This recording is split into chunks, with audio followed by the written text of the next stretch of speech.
Good morning all of you. आज हम human resource planning and compensation management की 29 ई lecture की क्लास ले रहे हैं, जो कि रिलेटेड है marginal productivity theory of Alfred Marshall and John Bates Clark. आज के लेक्चर के अंदर हम वापस से एक थ्योरी पढ़ने वाले हैं जो कि रिलेटेड है हमारे मार्जिनल प्रोडक्टिविटी थ्योरी से,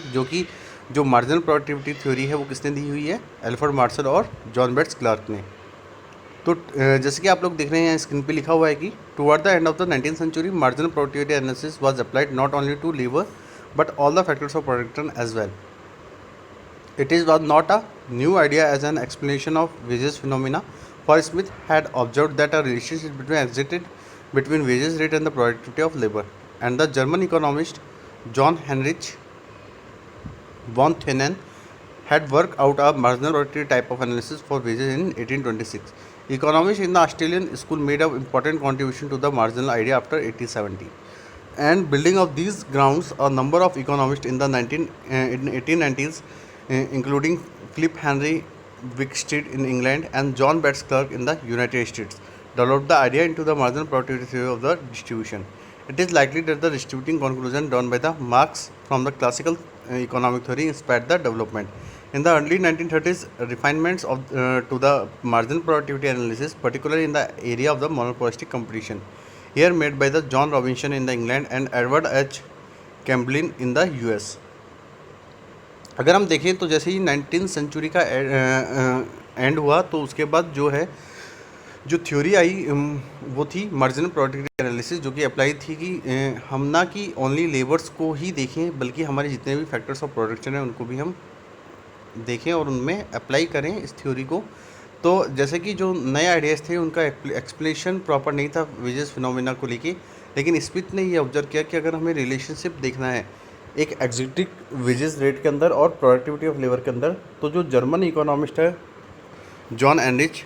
वॉन थ्वेन, उन्होंने एक marginal productivity analysis of wages के बारे में काम किया था 1826 के अंदर। उन्होंने बताया है कि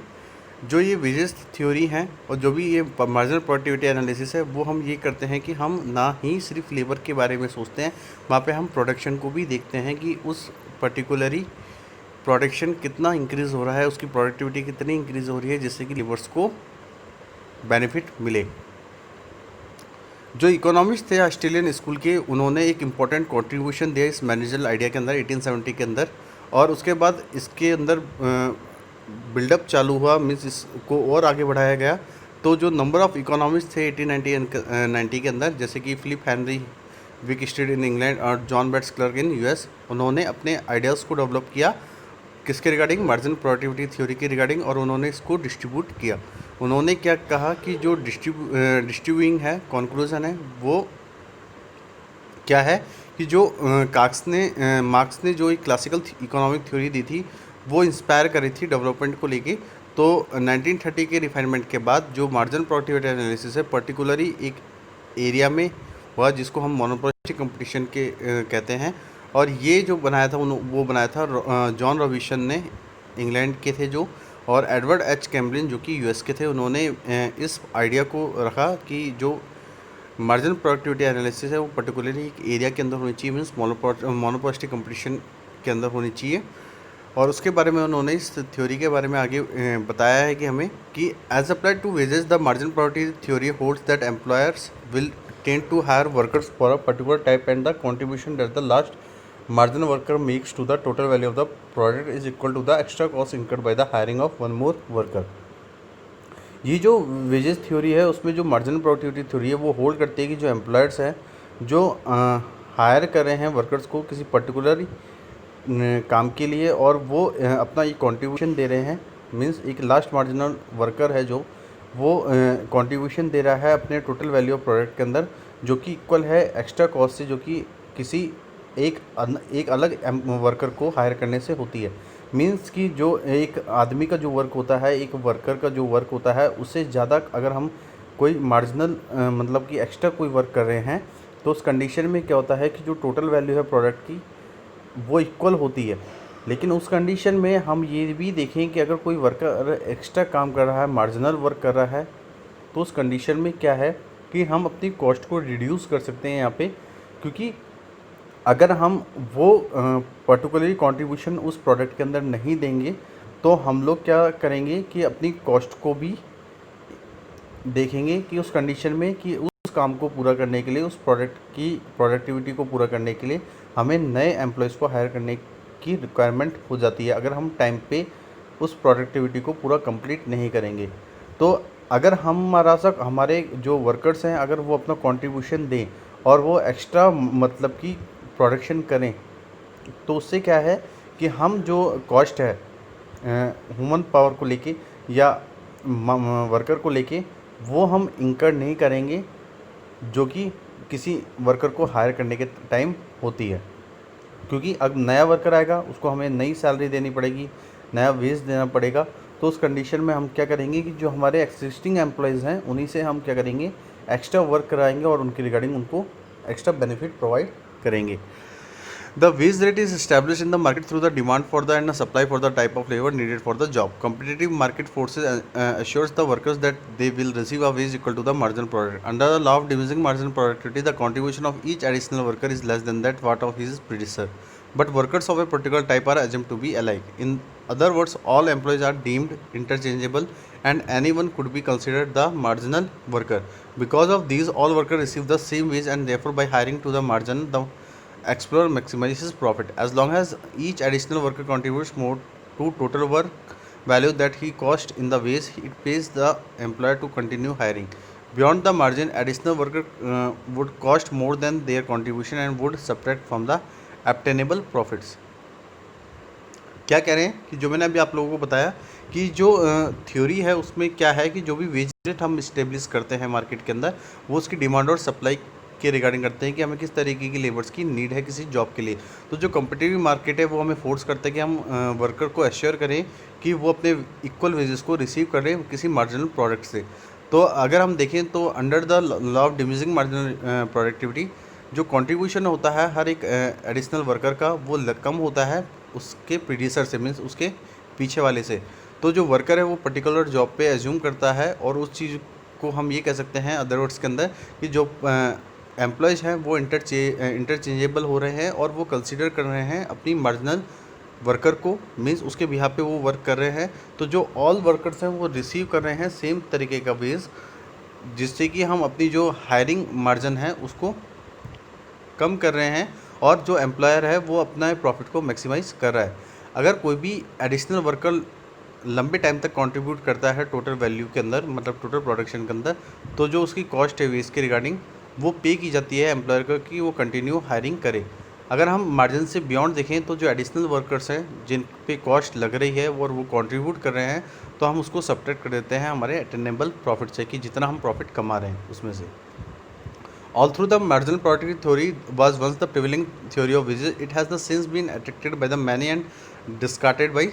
some. The chief criticisms of this theory that it rests on the unrealistic assumption, such as the existence of homogeneous group of workers whose knowledge of the labor market is to complete that they will always move to the best job opportunities. Workers are not in fact homogeneous, not are they are interchangeable. Usually they have little knowledge of your labor market and because of the domestic ties, seniority and other consideration, they do not often move quickly from the job to another. The assumption that employers are able to measure productivity accurately and compete freely in the labor market is also fair fatigue. Even the assumption that all employers attempt to the maximize profit may be doubted. The profit motives does not affect the charitable institution or government agency. And finally, for the theory to operate the properly, these ideal conditions must be met. Labor and capital must be fully employed so that increased productivity that can be ensured and increased cost. Capital and labor must be easily substitute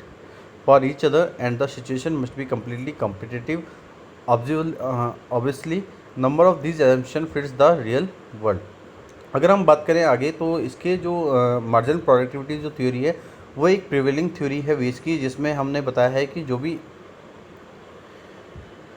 इस theory के अंदर chief criticisms हैं वो एक rest है किसके unrealistic assumption के, और इसके अंदर जो भी एग्जिस्टेंस है होमोजेनस ग्रुप का किसी वर्कर का वो उसकी नॉलेज है कि किस तरीके की उसकी नॉलेज है किसी लेबर मार्केट के अंदर वो किस तरीके से कंप्लीट कर रहा है और किस तरीके से वो अपने बेस्ट जॉब अपॉर्चुनिटीज़ को ले रहा है। तो वर्कर्स ही नहीं, हम ये देखें कि जो ह्यूमनिटीज ग्रुप है हमारा, वो एक तरीके से एक फैक्ट है कि जो भी लेबर उसमें वर्क कर रही हैं या जो भी वर्कर उसमें वर्क कर रहे हैं, वो अपना मार्जिनल या एडिशनल वर्क दे रहे हैं।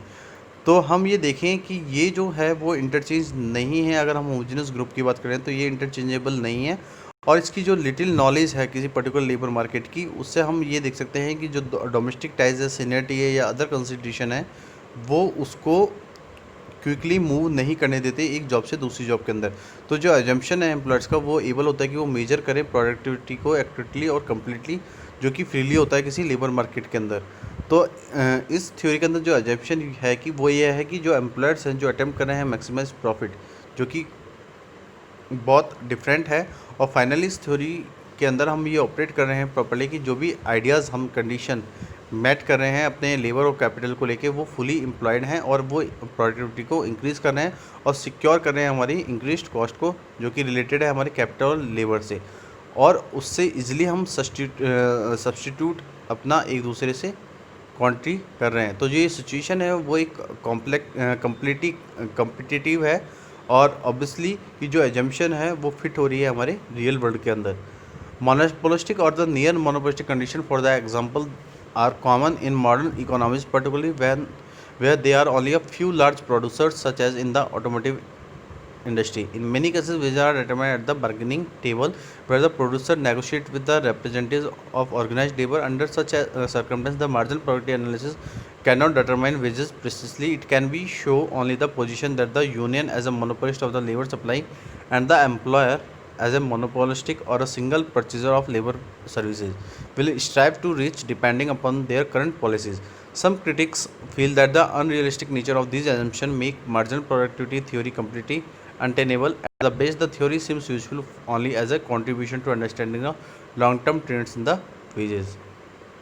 अगर हम बात करें कि जो मार्जिनल प्रोडक्टिविटी थ्योरी है वो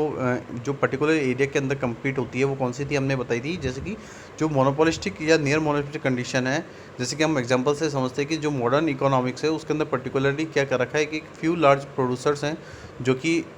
ऑटोमोटिव इंडस्ट्री के हैं, और मैनी केसेस के अंदर हम देखें कि जो वेजेस हैं वो डिटरमाइन किए जाते हैं किससे, बार्गेनिंग टेबल से, और जो प्रोड्यूसर है वो नेगोशिएट करते हैं और वो रिप्रेजेंटेटिव की तरह एक ऑर्गेनाइज्ड लेबर के अंदर वर्क करते हैं। तो अगर हम देखें सर्कमटेंस के अंदर, तो जो मार्जिनल प्रोडक्टिविटी एनालिसिस है उसको डिटरमाइन नहीं किया जाता, उसकी वजह को डिटरमाइन नहीं किया जा सकता। और ये हमें शो करती है कि क्या पोजीशन है हमारे यूनियन की एक मोनोपोलिस्टिक लेबर सप्लाई के अंदर, और जो एम्प्लॉयर है हमारे किसी मोनोपोलिस्टिक या सिंगल या परचेजर ऑफ लेबर सर्विसेज, वो स्ट्राइव हैं और वो रिच कर रहे हैं और वो डिपेंड हो रहे हैं हमारी करंट पॉलिसीज से। और इसके रिगार्डिंग अगर हम बात करें आगे, तो जो क्रिटिक्स हैं जिसको हम फील कर रहे हैं इस थ्योरी के अंदर, वो एक अनरियलिस्टिक नेचर है, और इसके जम्पशन ये हैं कि जो हम बना रहे हैं हमारी मार्जिनल प्रोडक्टिविटी थ्योरी को, वो कम्प्लीटली अनटेनेबल है। और ये हमारे लिए एक बेस्ट थ्योरी है जिसमें हम इस थ्योरी के अंदर जो भी यूज़फुल कंट्रीब्यूशन है उसको समझते हैं, और ये हम ये देखते हैं कि ये हमारे क्या है, लॉन्ग टर्म ट्रेंड्स हैं वेजेस के अंदर। अगर वेजेस को ठीक तरह से मैनेज करना है, हमारे वर्कर की तरफ भी देखना है, हमारी प्रोडक्टिविटी को भी देखना है, तो ये जो मार्जिनल प्रोडक्टिविटी थ्योरी है ये उसमें सूटेबल करती है कि अगर लॉन्ग टर्म तक हमें वेजेस के अंदर अपने ट्रेंड देखने हैं और उसमें बेनिफिट देखना है, तो वो हम इस थ्योरी से देख सकते हैं। तो आज के लेक्चर के अंदर हमने मार्जिनल प्रोडक्टिविटी थ्योरी के बारे में पढ़ा था, और मार्जिनल प्रोडक्टिविटी थ्योरी के बारे में हमने डिटेल में ये पढ़ा है, और इसमें ये समझाया है कि अगर कोई एडिशनल वर्कर है वो अपने ऑर्गेनाइजेशन के अंदर, कंपनी के अंदर या किसी भी इंडस्ट्री के अंदर वो वर्क कर रहा है, और हम ये चाहते हैं कि वो जो भी हम एक